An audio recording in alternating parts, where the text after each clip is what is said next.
What is going on, guys? Welcome back to the channel. In this video, we are going to be covering Saber calculations, given that she releases tomorrow alongside the free character Archer, which I will be making a video as well on. However, in this video, we are going to cover her best case scenario, best teammates, light cones, relics, and Eidolon comparisons versus her S1. So if you enjoy this type of content, let me know by liking the video, leaving a comment in the comment section below, and consider subscribing to the channel. Without further ado, let's get right into the video. First and foremost, I want to give a shout out to Camaraderia over on Discord for putting together this magnificently beautifully presented sheet that we have going on right here. So first of all, shout out to Camaraderia. Awesome work. So starting off by taking a look at how many targets is she best at. Naturally, as a destruction character, you would assume that 3 target scenarios would be her best case scenario. However, Saber is a little bit different in the regards that she does actually perform better, according to these calculations, in a 5 target scenario, a little bit over 20% better than a regular 3 target scenario, which is kind of surprising for destruction characters because they usually just hit the main target and then the adjacent targets. But given that Saber's strongest attacks are AoE hits, it is no surprise that she will perform really well in 5 target scenario. Now, she is a really strong pure fiction unit in this regard because she hits so hard in 5 target scenario, and it doesn't mean that she sucks at 3 or single target scenario. It just means that she, as a destruction character, differentiates from the rest in the sense that she can actually perform better in 5 target scenarios. So this is using the team Saber, Sunday, Robin, and Gallagher right here. Obviously, we could swap Gallagher over for Huahua and the performance should be a little bit better, which we can just scroll down really quickly to find out. The 2 sustains that are being in question right here are going to be Gallagher and Huahua. Huahua obviously bringing the attack bonus and the energy regen. Saber definitely and obviously benefiting from the energy regen from Huahua, as well as Robin, as well as Sunday. 2 of these characters are funneling energy into Saber, making her ult more often, and any character that can make her ult more often is going to be a huge benefit for Saber. So if you are one of the fortunate people that did pull for Huahua, you're looking at about a 16% increase in damage per action value when it comes to Saber. And again, this is because of the energy increase and also the attack that Huahua brings. Now, I want to jump down here really quickly and talk about relics and planar sets. When we talk about planar sets, according to these calculations, they're all within the 2% range. To be honest, it's not really that important which one you pick. Just pick whichever you have the best substats for. Everybody, all of them are within 300 damage when it comes to damage per action value, according to these calculations. The best being Glamoth, if you can reach those speed thresholds, which you should reach at least 135 speed. And also Space Healing Station because she does benefit a lot from having attack. And this is only there because if you run a damage or wind damage orb. If you're running an attack orb, then definitely go for Rudolin or Inner Salsoro. Personally, for me, I'm going to go for Rudolin Arena because that's the one I have. But as you can see, according to these calculations, these are all within 1 to 2% of each other. Like the base is Inner Salsoro at 0, and then the best, quote unquote, is 1.7% better, which is less than 2%. So it's really not that important. You can make up that 2% with substats, so don't really stress this too much. It should work either way. When we talk about relic sets, pretty much the exact same thing. I mean, they're within 1%. So regardless if you're using Scholar, Lost and Erudition, or Captain over Cursed Waves, which is the newest DPS set, your damage per action value is going to be relatively the same. 18,600 and 18,400, and you're within 1% damage difference between the 2 sets. So again, choose the one that has the best substats. Obviously, you want to keep the ratio close to 100% crit rate, or 90% crit rate is what I like, and then as much crit damage as you possibly can. If you can have it to 1-to-2 ratio, that's perfect. But again, choose the better ones that you have the substats for. And then the last thing we're going to talk about is what main stats to run on the sphere and the rope. The really important one here, in my opinion, is going to be the rope. The energy regen rope is going to be marginally better. When I say marginally, I mean less than 3% better. And it's because the more energy she can get, the better she will perform.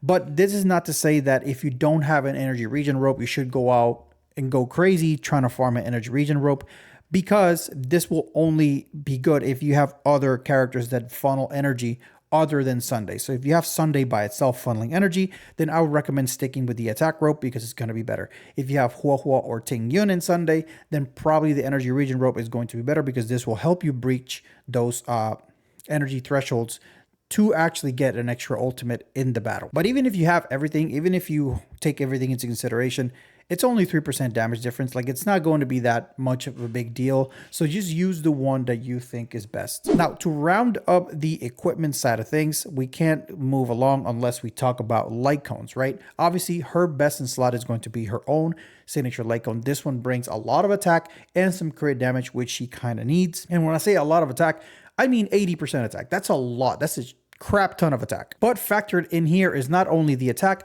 but also the energy regen you get from the light cone itself. The difference in performance between her signature light cone and the rest of them has more to do with the energy gain than the actual attack itself. Now, if you pull for Finance light cone, it does work on Saber, but again, Saber does really want a lot of energy. And unfortunately, even though you do get a lot of damage bonuses, you do get a little bit of speed. You also get 18% defense ignore. You are not taking advantage of the 60% damage dealt here because this only activates right after you ult, because it says not during your ultimate, it says after your ultimate. So this 60% damage bonus, I haven't tested it myself, but I don't think it applies to Saber's ultimate. If it did, or if it does, then I think it would be a little bit more than the 60%, but I'm pretty sure this is just the 18% defense ignore that are taken into consideration right here. Now, the free-to-play option obviously is going to be on the Fall of an Aeon. And again, it's pretty close to the Fine on Light Cone. So honestly, if you don't have the Fine on Light Cone, I wouldn't recommend pulling it just for Saber. If you don't have Fine on and you don't have his Light Cone, just pull her own light cone instead. I think it'll be a little better. Or if you just happen to have Dill's light cone, even though it's worse than on the Fall of an Aeon because it doesn't give you attack, which is what she wants, this does make it slightly easier to get an extra ult here and there because it does give you some energy regen. So it's not all bad, but honestly, I don't really expect anybody to have, or many people to have this light cone right here, because I'm a Dan Heng Mimido Lune main when he came out. I have this light cone and I don't plan on using it. I just plan on using it on the Fall of an Aeon if I end up not going for a signature light cone, which I probably will. And then here at the bottom, we have Trail Bygone Blood. Obviously, this is the S5 version, and then this would be the S1 version. Obviously, there are other light cones that can technically work with Saber, but these are the top performing ones. So if you don't have any premium light cones, you do have access to on the Fall of an Aeon. And I know a lot of characters actually want to use on the Fall of an Aeon, but with the recent buffs regarding Jing Liu, which is one of the main culprits that want on the Fall of an Aeon, now that she doesn't scale off attack, you can actually replace this and give it to Saber if you don't plan on summoning for her signature light cone, which is pretty good. That's actually good news. And that kind of wraps up the light cone situation. Now, how does her S1 compare to her E1? Well, if we're going to go over here, let me just set it up at 0, which is at E0 S0, which is the base. I'm assuming they're using on the Fall of an Aeon here. As we discussed previously, the signature light cone is going to be about a 22% damage increase. And then the E1 will be at about a 26% damage increase, about 4% higher than the S1. The reason for this is that the E1 increases your ultimate damage dealt by 60%, and gives you one more core resonance whenever you do a basic or skill, which translate to roughly about 8 energy every time you do a basic or a skill, which is kind of big. Like every time you use a basic or a skill, you are going to be using Robin and Sunday. So your actions, you are going to get double actions technically when you're using Sunday. So every turn that she gets, she's going to get an extra 16 energy. And this is after taking into consideration the 3 you get when you can't fully charge up your ultimate. So you are going from 24 energy to 32 energy, not including energy regen, which is really, really important. If you include energy regen, you are looking to get about 37 or 39 energy every time you do a skill. Roughly 39 energy every time you skill is a very big deal because she does have 360, and this is not even counting her own 30 energy that she gets. So with the E1, you are looking to get about 70 effective energy towards her ultimate if you take into consideration 1 point of core resonance equaling 8 energy, which is what it is when everything is said and done. So needless to say, her E1 is very, very good. You get damage bonuses and you get extra energy, which is kind of similar to what the signature light cone does, because you do get a lot of attack, which is extra damage. And then you also get a little bit of energy, which is 36 energy every time you ult. Now her E2 is a very, very big jump in damage. Getting the E2 would be the highest vertical investment you can do until the E6. It's a very, very strong Eidolon for her, and we'll discuss what it does. For each point of core resonance gain in this battle, you're effectively going to ignore 1% defense, stacking up to 15 times. So you can get up to a maximum of 15% defense ignore, which is very, very strong, especially if you have a character like E1 Sunday, for example, that allows you to ignore extra defense. Now, given that this is an E2, you are taking into consideration that every single time that you skill, you gain 4 core resonance. You start the battle with like 3 core resonance. You're already halfway through the 15 stacks, which is very, very strong. And then also you are going to increase your multiplier for the skill by 7% per core resonance on top of what it already does. So it's a very, very strong Eidolon when it comes to increasing her personal damage, scaling off the core resonance stacks that you do have. Now, this is where we go into more of a whale territory, you know what I'm saying? So now quickly looking at the E4, increase Saber's wind rest pen by 8% after using the ultimate, increases Saber's wind rest pen by 4%, and this effect can stack up to 3 times. So you can get up to a maximum of 20% rest pen on the E4, which is a very significant amount of damage increase. Again, a lot of DPSs have this sort of rest pen Eidolon.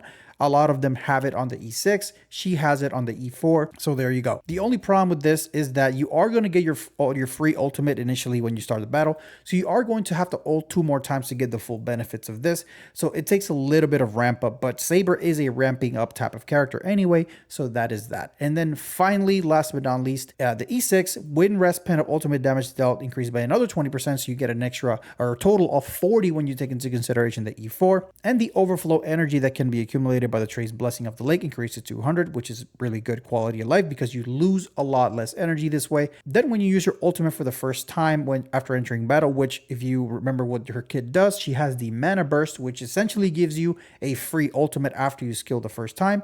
You will regenerate 300 energy, so you can essentially go skill into ultimate, then you get 300 energy back into another ultimate pretty much immediately after that, especially if you skill or ult with Sunday, you will have this ultimate back again. And then this will trigger every 3 ultimate uses, which can be good. For MOC, it's not going to matter because everything's going to die before that. But for things like Pure Fiction or Simulated Universe, this would be extremely, extremely useful that you can use it more than one time. Now, going back to the sheet, now we're going to be discussing the best supportive allies. Obviously, we are going to leave the core of the team, which is Sunday and Gallagher, intact.